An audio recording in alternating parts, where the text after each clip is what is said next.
Hello guys! Welcome back again to my YouTube channel. It's me again. So sa mga hindi pa pala nakakilala sa akin, magpakilala muna ako sa aking sarili. Ako nga pala si Robilin RAFOLS. So kung ikaw ay baguhan sa aking channel, huwag kalimutang pakiclick yung subscription button. Pakiclick na rin po yung bell button para ma-update ka lagi sa lahat na aking mga new videos na i-upload. So today's videos guys, ang isi-share ko sa inyo is about nito kung paano mag-open ng Facebook page.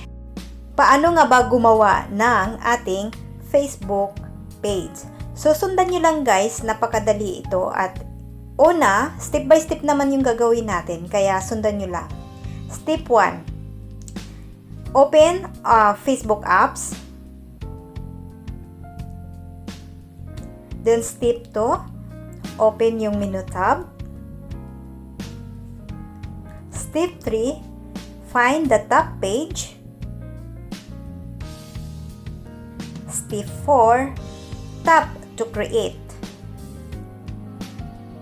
Step 5, tap to get started. Step number 6, name of your page. Nakadepende sa iyo guys kung anong ilalagay mo dyan, kung pangalan mo or yung business page mo. Then step number 7, select category. May mga option dyan sa baba guys, like artist or personal blog, beauty, cosmetics, and personal care. And nasa sayo kung anong ilalagay mo guys. So step number 8, add your address. So kung nasaan ka, kung anong address ilalagay mo, nasa sayo yon. Ako kasi nandito ako sa Oman, so Oman ang nilalagay ko. Pero pwede din natin i-skip yan guys, wala namang problema. Ilagay mo o hindi, walang problema, pero nasa sayo. Pwede natin siyang i-escape. So, step number 9, upload profile photo. So, punta tayo ng ating gallery, mag-select tayo kung anong ilalagay natin. So, ako, yung picture ko kasi pangalan ko yung nilalagay ko. Pero pag sa business yung ilalagay mo kung ano yung nasa sayo, kung anong ilalagay mo.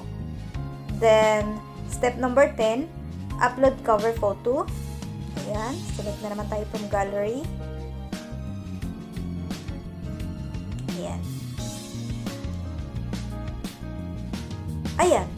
So, ganun lang siya kadali guys. Napakabilis, napakadali. Ayan. So, ayan guys, nakagawa na tayo ng ating Facebook page. So, thank you so much for watching. And please, huwag kalimutang pakiclick yung subscription button bago tayo magtatapos. And thank you so much and see you for the next video.